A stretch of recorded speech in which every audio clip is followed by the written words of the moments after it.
Namaste, and welcome to our continuing series, Questions and Answers from the works of Sri Aurobindo and the Mother.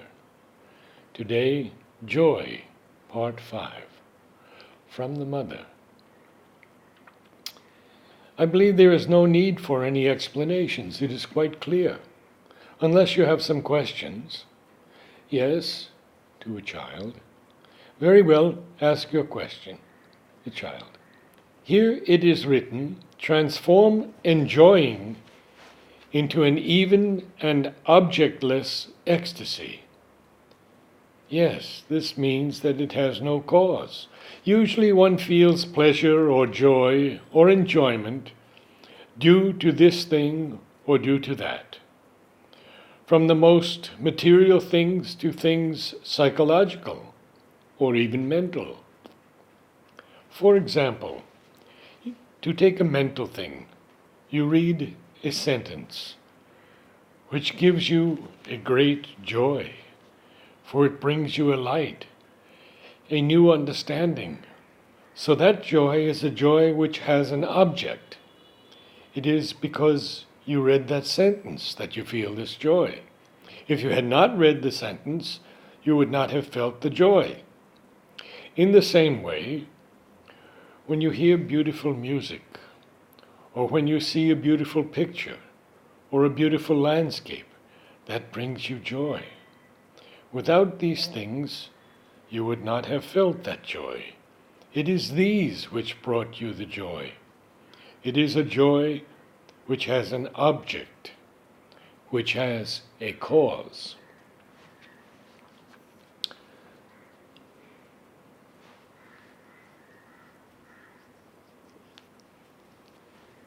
What Sri Aurobindo says is that this enjoying, this joy, this pleasure, on whatever level it be, high or low, must be replaced by an inner bliss which is communicated to the whole being and is continuous, even, that is, something that needs no reason, no cause for its existence.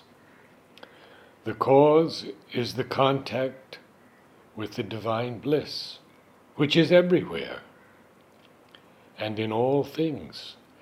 So once you are in relation with the universal and eternal bliss, you no longer need an outer object, an outer cause to have joy. It is objectless. And being objectless, it can be continuous, even. Whatever the outer circumstances, whatever you may be doing, you are in the same state of joy, for this joy does not depend upon outer things. It depends upon your inner condition.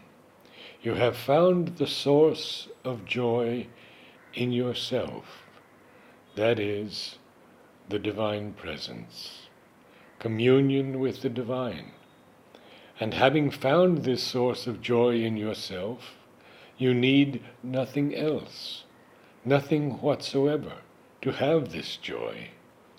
And as it has no cause, it does not cease. It is a constant state.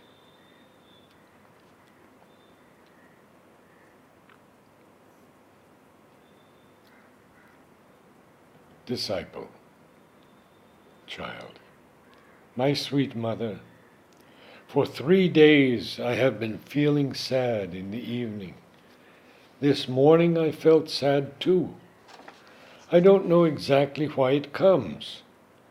For 2 days I felt a great joy, but now the joy has gone. When will all these things go away? Mother, my dear child, you must not worry about these alternations. When the psychic being comes to the surface, it brings its own joy with it. But when the mind or the vital comes, then the joy seems to withdraw. though it is always there, behind, ready to manifest again. But above all, you must not believe the suggestions of incapacity and failure. They come from an adverse source and ought not to be given any credence. Certainly there are difficulties on the path, but with perseverance, the victory is sure. Love from your mother.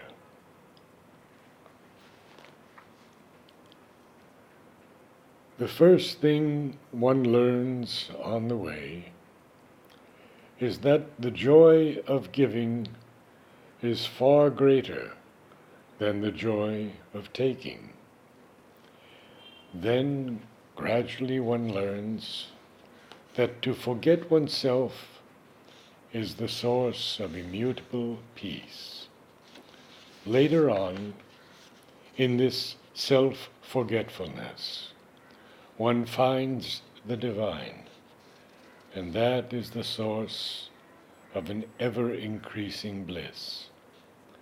Sri Aurobindo told me one day that if men knew this and were convinced of it, they would all want to do yoga.